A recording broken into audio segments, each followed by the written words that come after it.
let's talk about the election. Can we talk about the election? I'm going to give a quick 4 or 5 minute rundown of what needs to happen for both Donald Trump and Joe Biden to become president of the United States in 2024.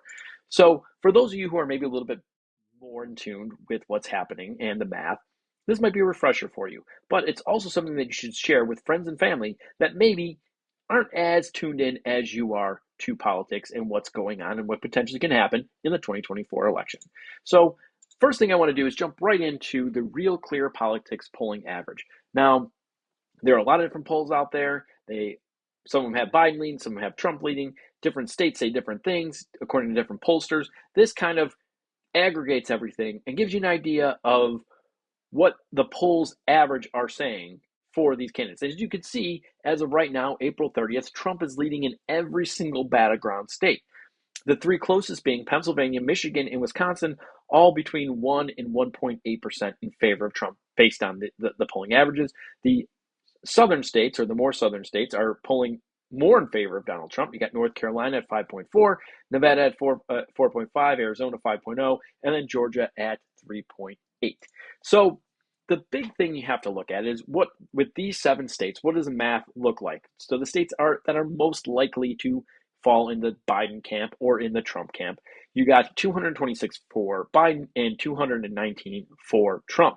Now, I don't think North Carolina is really at risk. You saw the numbers. It's the biggest spread between Trump and Biden. And to be honest with you, for some reason those numbers go south. The numbers are going to go south in other states. If Trump doesn't win North Carolina, it's not going to bode well for him in other states. I don't see a scenario in which Trump loses North Carolina and then somehow makes up the ground in other states and makes it to the presidency of the United States. That's not likely to happen. It's also not likely for him to lose North Carolina. So let's give Trump North Carolina, because I think that's the most likely scenario, is that we see every state that went for Trump in both 2016 and 2020 go back to Donald Trump. The only state that's in question that went for Hillary and Biden is the state of Nevada. The polling is showing that right now it's a very much of a toss-up state where it hadn't been like that in the past. And then you get the 5 states, Arizona, Wisconsin, Michigan, Pennsylvania, and Georgia, which went for Trump in 2016 and then went for Biden in 2020. So right now, based on the betting odds and based on the polling, Georgia seems like the most likely state to flip back to Donald Trump of the states that he lost in 2020. So let's give Georgia to Trump. And the reason I want to do that is to look at the scenario and put the emphasis on where the math and where the money is going to flow. As we get closer to the election, North Carolina and Georgia seem to be off the table for Joe Biden, which is a very likely scenario. You're going to see an unbelievable amount of money pumped in the state of Pennsylvania because Trump knows it and Biden knows it. The math is 270. You need 270 to win the Electoral College, which means Trump holds on to North Carolina, very likely, and takes back Georgia, pretty likely. It boils down. It's Pennsylvania. That's it. That's the race, folks. If Trump gets Pennsylvania, that's 270. It doesn't matter if Trump or Biden gets Michigan, Wisconsin, holds on to Nevada, holds on to Arizona. That's 268. 270 is what you need, and Trump will get there.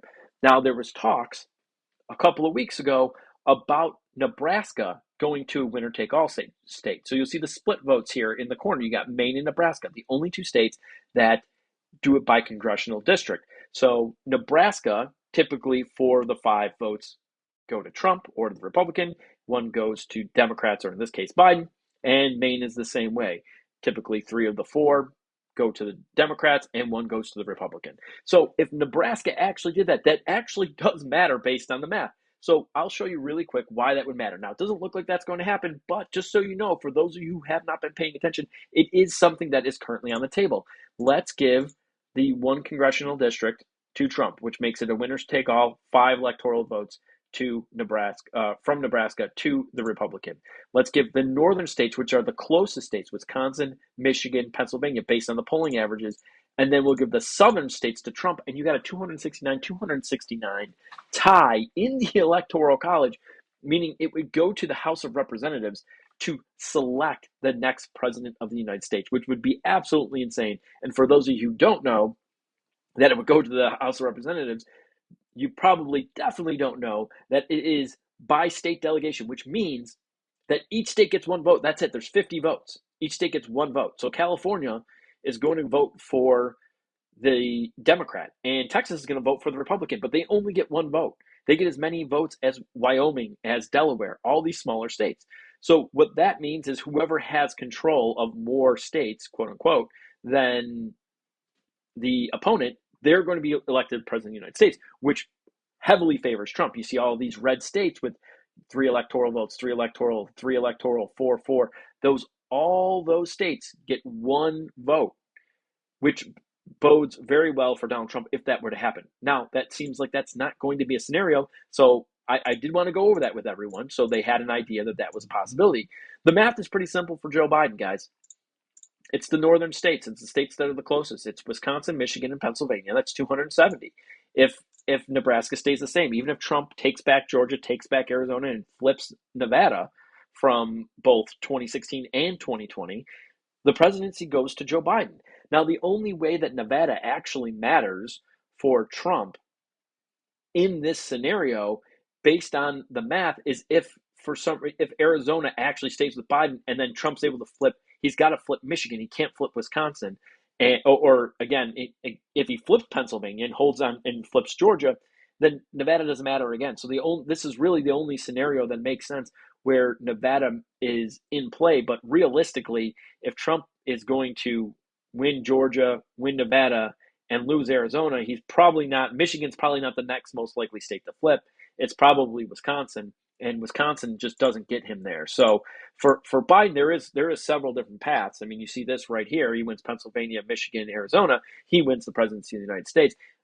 Bottom line, it's going to be a mad dash for the state of Pennsylvania. It's going to be some type of record being spent in the state of Pennsylvania for Biden to hold on to it or for Trump to flip it. And ultimately, if Trump flips it, Trump is going to be president of the United States based on the polling right now, because it looks likely that he's going to hold on to North Carolina and he's going to flip Georgia back.